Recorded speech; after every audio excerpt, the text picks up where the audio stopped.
In other cultures, all of them are dismissed as angels.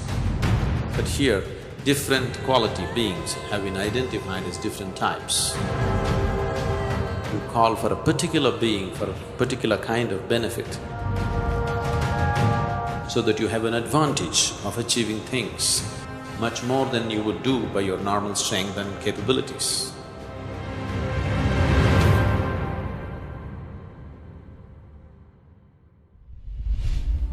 In this tradition, we have various kinds of beings.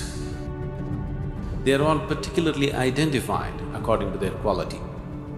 We have humans, and of course the animal nature and all those things that you can see around you.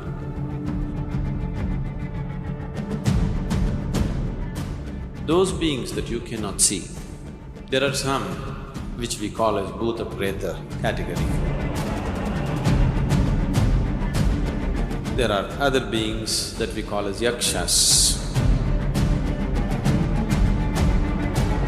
There are other kinds of beings that we call as Gandharvas. And there are Devas. So based on this, there are tree gods, there are monkey gods, there are elephant gods, there is fruit god, there is vegetable god, there is flower god. For everything there is a god.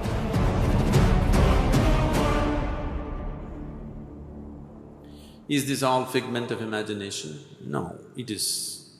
everything is happening because of certain forces. They identified these forces and personified them and created a method as to how to find access to them. So these yajnas were processes through which you can find access to certain forces in the existence so that you have an advantage of achieving things much more than you would do by your normal strength and capabilities. The word yajna has been translated as sacrifice.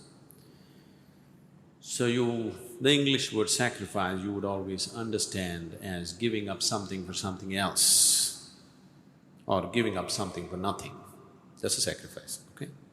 Giving up something for something else is commerce. Giving up something for nothing is sacrifice. So, yajna need not necessarily mean a sacrifice. Probably, yajna is a combination of an offering, an oblation, and a sacrifice. It's a mixture of all these three things. A ritual through which you can please certain forces in the existence. In other cultures, generally they have not been properly identified and classified, all of them are dismissed as angels.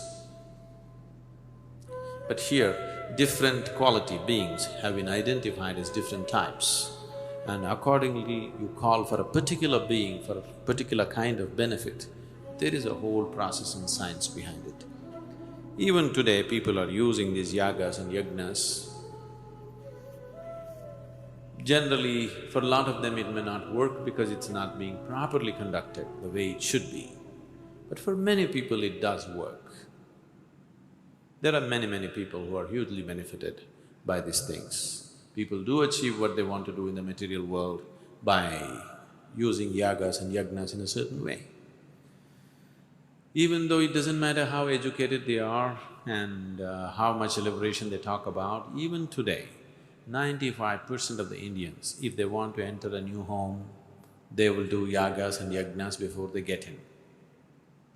Only here at Isha we don't do anything because we are a different breed.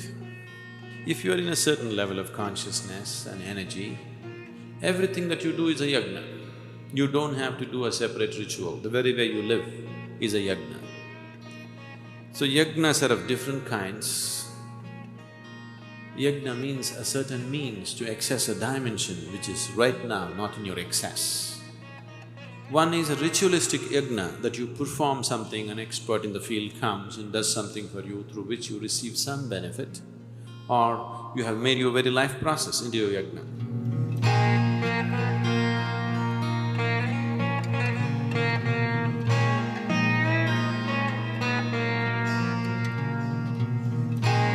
you sit in the morning and you're doing your Shakti Chalana Kriya or your Shambhavi Mahamudra, this is an internal yagna.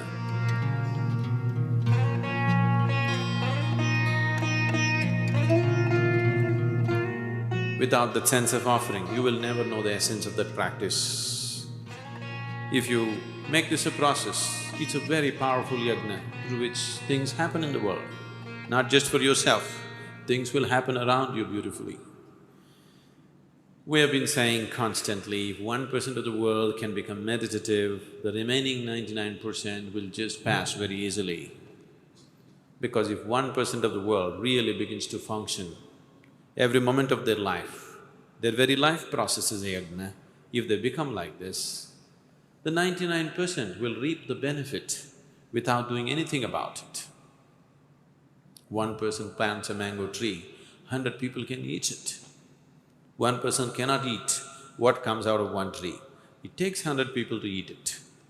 So similarly, if you have made your life process itself into a yagna, if you have made your life process itself into an offering, then thousands of people can eat out of it.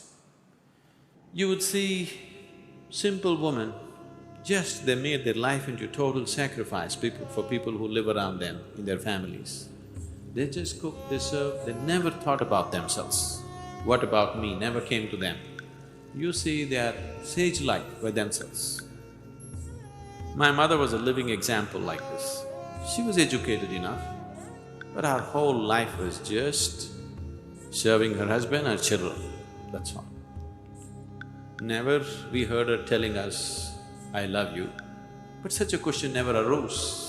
Whether she loves me or not never arose in our minds. Because the very way she lives is in complete sacrifice for everybody around us.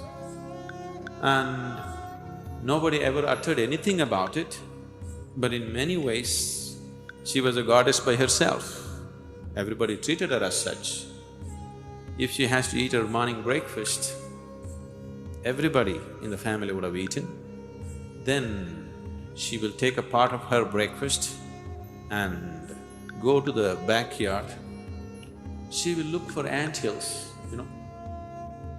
nest of ants, and she will feed all the ants first, and then only she will eat. In today's mind, people may think, feeding ants, what nonsense. Spray insecticide, isn't it? If it came into the house, if it bit her children, she also did that. But somewhere in her mind, she felt the ants have as much right to live on this planet as she had. And just that little offering, everything is a sacrifice, everything is a yagna.